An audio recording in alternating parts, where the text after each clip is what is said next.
when I started, the biggest thing I was trying to worry about was how can I pay my bills, because I've just spent the last 3 weeks spending a lot of time studying for my life and health license, which I didn't even really need because I've never done health. And that was a very hard test. I took it 3 times actually, and passed it on the 3rd time by 1 or 2 questions to give me like a 71 or 72 if I was lucky.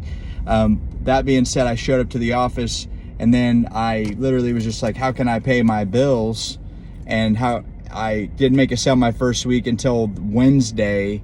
I wasn't allowed to get anybody on the phone until after I had gotten the client's social and bank account to do the full application, at which point I had to split 50% of my commission with someone to get on for 15 to 20 minutes and do a phone interview for me. So that's how I split my commission.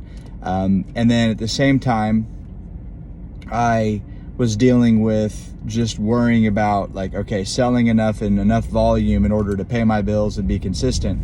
The biggest thing that I had going for myself at the time was that I would show up every single day, and that I actually had a prior obligation and had to leave the office by about 5. Never could stay till past 5:30, and never could work a Saturday or Sunday during the day. Didn't have any Western state license, meaning I couldn't work late on a Saturday or Sunday.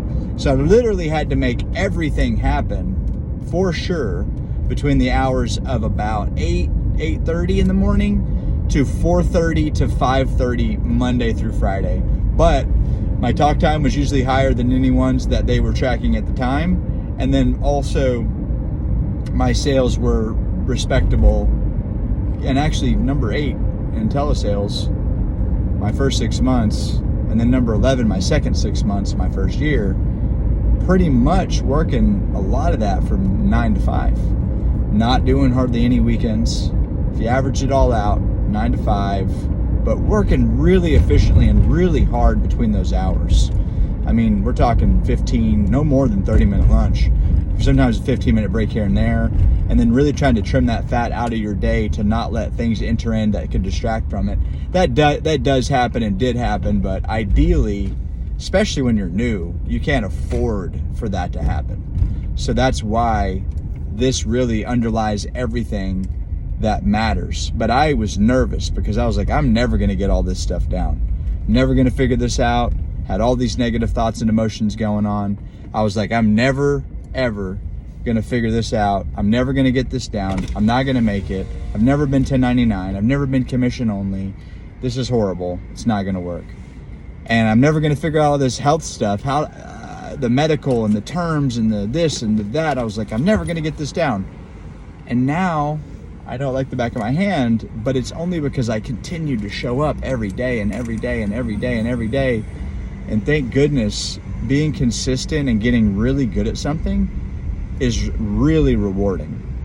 And then accomplishing things from a skill that you hone and craft and have worked so hard on and developed and become really, hopefully one day you're seeking to be a master at that thing. And when that happens, it's like very rewarding. Like Kobe, that dude loved basketball, but you think if he sucked, he would love it so much. But if he didn't give himself a chance, if he didn't work hard enough and play the game at the highest level and as hard as he could, and not only just be in the league, but be one of the greatest ever, not just greatest at that time, but greatest ever, and definitely certainly great, one of the greatest, if not the greatest of his era.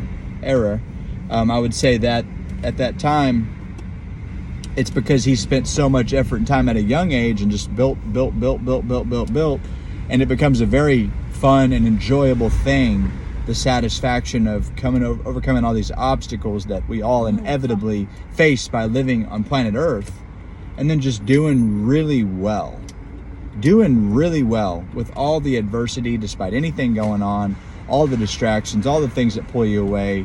This really is rewarding when you can master one thing and you're really good at that thing, and you don't got to go wait tables, deliver pizzas, work at Starbucks, or do anything else.